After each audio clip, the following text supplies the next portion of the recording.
Halo semuanya, balik lagi di channel Quantum Inti Akurasi. Kali ini bersama saya Ardi Darmawan. Saya sebagai Application and Support Engineer, dan kali ini kita akan ngebahas mengenai alat Electrical Safety Analyzer dengan merek Fluke Biomedical dan tipenya adalah ESA615. Nah, selanjutnya untuk kelengkapan yang didapat selain dari main unit, kita mendapatkan carrying case di mana di dalamnya itu terdapat sertifikat kalibrasi, di mana sertifikat kalibrasi ini terdapat serial number yang sama dengan main unit, kemudian ada tanggal kalibrasi. Selain dari sertifikat kalibrasi, kita juga mendapatkan dokumen conformity, kemudian selain itu ada calibration report. Nah, untuk sertifikat kalibrasi ini hasil dari kalibrasi dari pabrikan ya. Kemudian selanjutnya adalah power cord, USB cable, kemudian kabel tes ada 2 buah, merah dan hitam, kemudian 2 alligator clip set dan 2 test lead. Kemudian ada kabel jumper juga, ada 1 to 10 input jack adapter, ini untuk extend probe EKG. Kemudian ada 2 buah adapter input jack adapter, kemudian pin 0 untuk zeroing, kemudian 1 buah manual book. Untuk selanjutnya, fungsi dari alat ESA ini atau alat Electrical Safety Analyzer ini adalah untuk pengujian keselamatan kelistrikan alat-alat kesehatan yang suplainya menggunakan suplai listrik.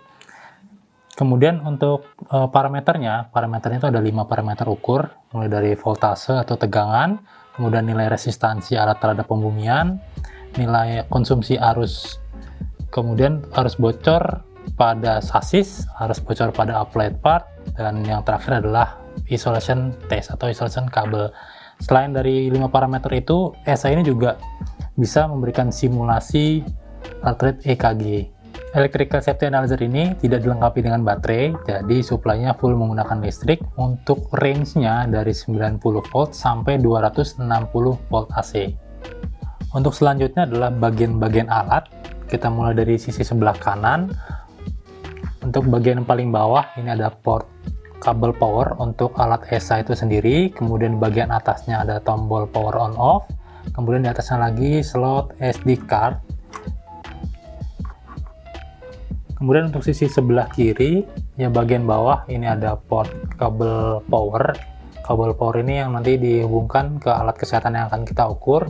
Kemudian di atasnya ada 2 buah port USB, yang bawah yang type A ini untuk eksternal keyboard, dan yang atas untuk koneksi ke PC atau laptop.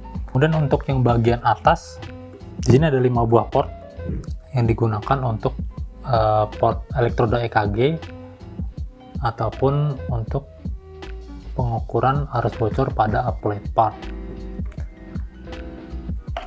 Kemudian untuk yang bagian depan, yang di bagian atas ini ada layar LCD atau displaynya. Kemudian di sebelah kiri ada tombol konfigurasi, polarity, netral, dan earth. Kemudian beralih ke bawah ada tombol soft key dari F1 sampai F4. Ini tombol yang digunakan untuk pemilihan menu yang ada di dalam layar nanti. Kemudian di sebelahnya lagi ada indikator high voltage, mengindikasikan bahwa ada tegangan yang tinggi ketika kita tekan tombol tes di bawah.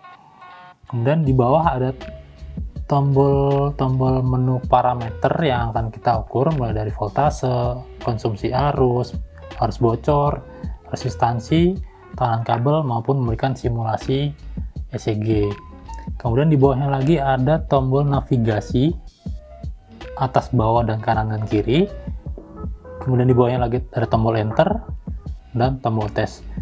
Kemudian di sebelah kanannya ada 0 pos, ini bisa dilepas. Kemudian yang di bawahnya lagi ada konektor atau port untuk input jack konektor test lead-nya.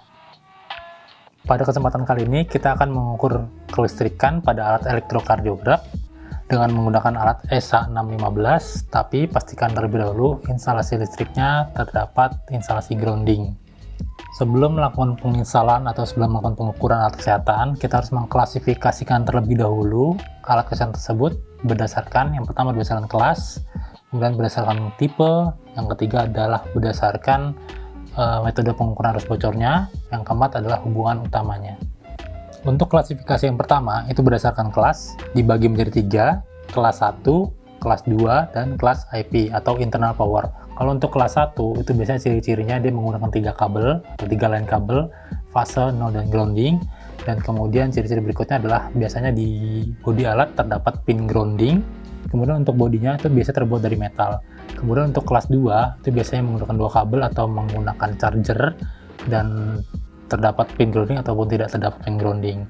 Dan kemudian untuk kelas IP itu alat kesehatannya biasanya full menggunakan baterai saja, tidak ada kabel power atau kabel adaptornya.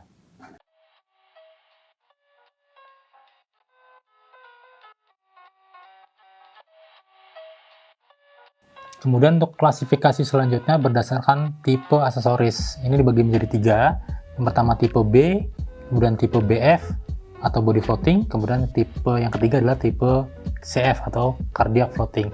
Nah, untuk yang tipe yang pertama, tipe B ini ciri-cirinya adalah biasanya alat kesehatan itu nggak memiliki aksesoris atau applied part yang terhubung ke tubuh pasien. Kemudian yang kedua adalah berdasarkan tipe BF ya, body floating. Body floating ini biasanya aksesorisnya terhubung ke tubuh pasien. Sedangkan kalau untuk yang ketiga, tipe CF atau cardiac floating, ini sama dengan tipe BF, tapi yang membedakan adalah aksesorisnya terhubung ke tubuh pasien, tapi berhubung dengan sistem kardiak tubuh pasien.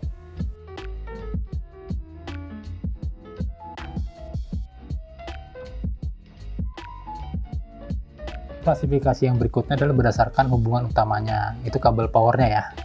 Yang pertama berdasarkan PIE atau peralatan yang instalasinya permanen, itu nggak pakai kabel power. Kemudian berikutnya adalah NPS, kabelnya biasanya kabel powernya itu permanen di alat kesehatan, itu nggak bisa dilepas. Kemudian DPS itu kabel powernya dapat dilepas dari main unitnya.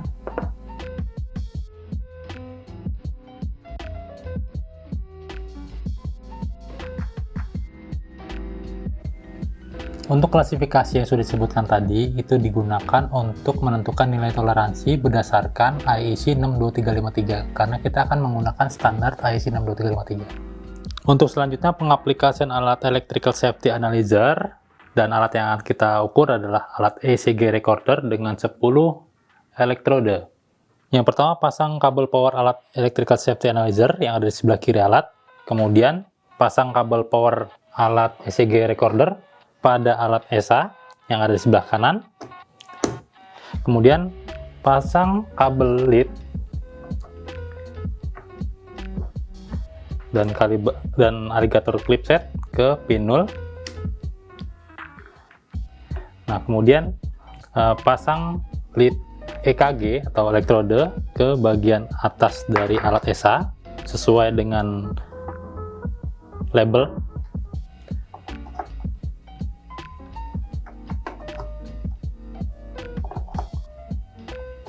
Nah, untuk kabel leadnya atau elektrodenya ada 6 lagi. Ini dipasang dengan extend 1 to 10 input jack adapter. Pasang terlebih dahulu jumpernya, dipasang lagi di bagian atas di V1 dan C1. Nah, untuk kabel sisanya dipasang di 1 to 10 input jack adapter ini.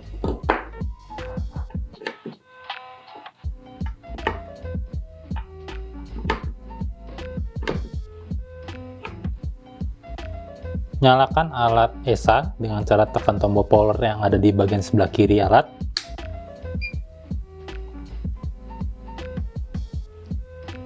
Alat ESA ini bisa mengukur secara tes auto sequence maupun secara manual. Nah, untuk sekarang kita akan mencoba untuk pengukuran secara manual.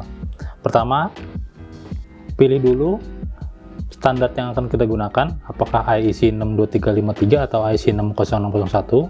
Untuk saat ini kita akan mencoba untuk pengukurannya dengan standar IEC 62353 dengan cara tekan setup, kemudian pilih standar. Nah, standarnya ini diganti dari 6001 ke 62353. Kemudian pilih enter.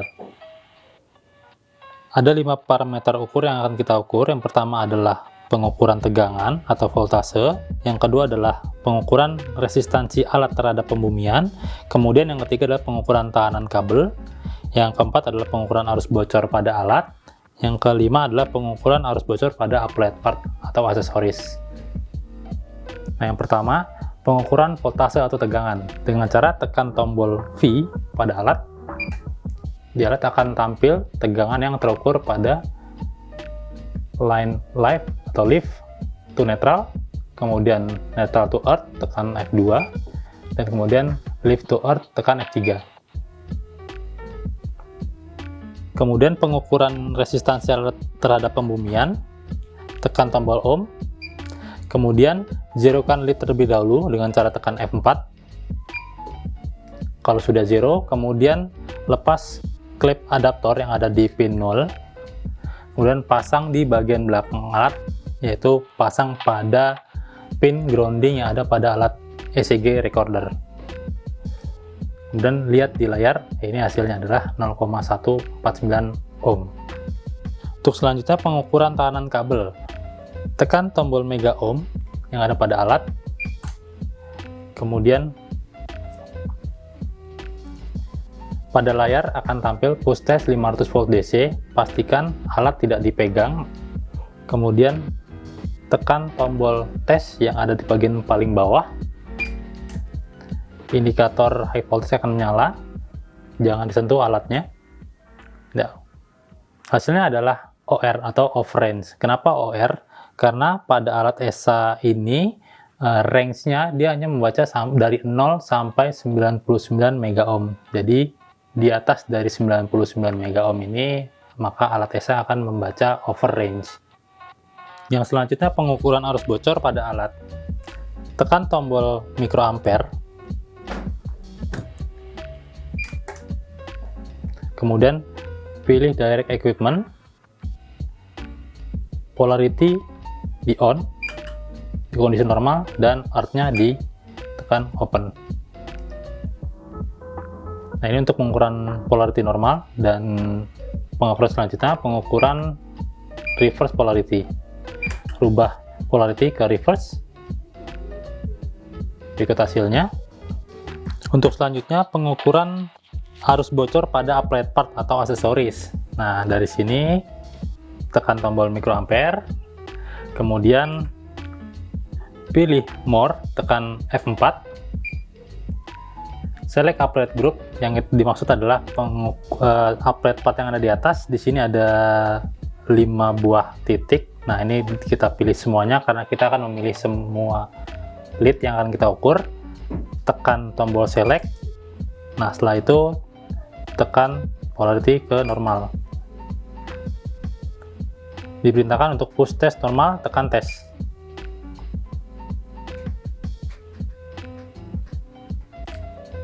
Ya, berikut hasilnya untuk normal polarity. Untuk pengukuran reverse polarity, rubah polarity dari normal ke reverse. Kemudian tekan tombol tes kembali.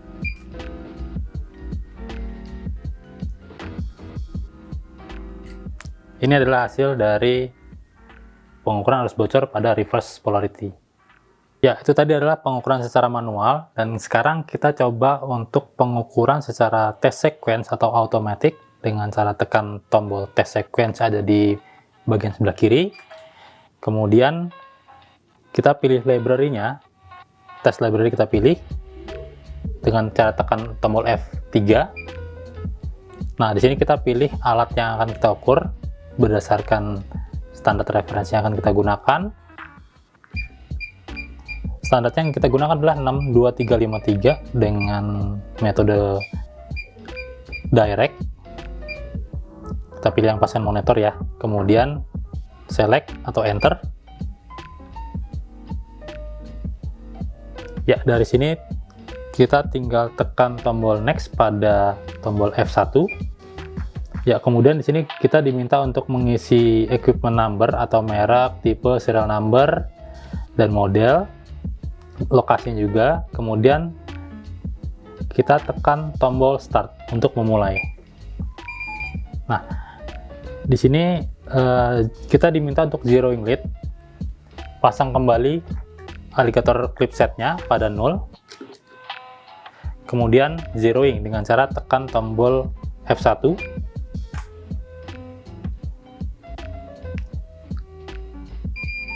ya, kemudian lepas alligator clip set, pasang kembali di pin grounding yang ada pada alat EKG recorder, kemudian tekan tes kembali dengan cara tekan F1.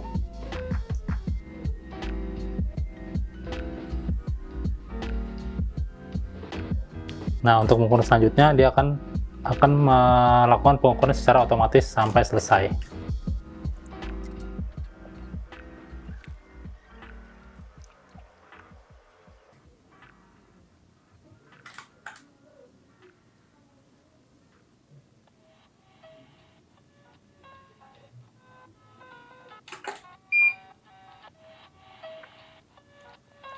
Ya, untuk parameter ukurnya untuk semuanya sudah dilakukan secara test sequence, untuk hasilnya adalah pas. Kalau dari pengukuran tadi ada beberapa parameter yang failed atau yang gagal, maka test sequence ini akan mengindikatorkan hasilnya akan fail. Dari sini kita diminta untuk ke proses selanjutnya, itu ditekan tombol next. Kemudian data bisa kita save.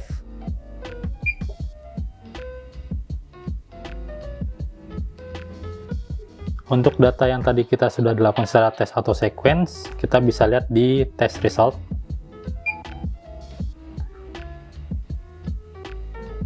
Datanya paling atas. Tinggal ditekan enter untuk melihat. Yap.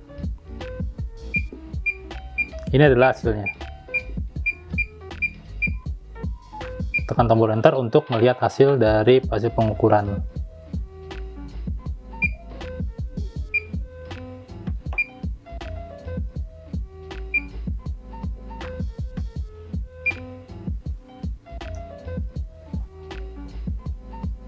Itu adalah cara penggunaan alat Electrical Safety Analyzer untuk pengujian keselamatan kelistrikan alat ECG. Dukung terus channel kami dengan cara like, share, dan subscribe. Dan kalau ada pertanyaan maupun masukan, boleh tulis di kolom komentar. Terima kasih.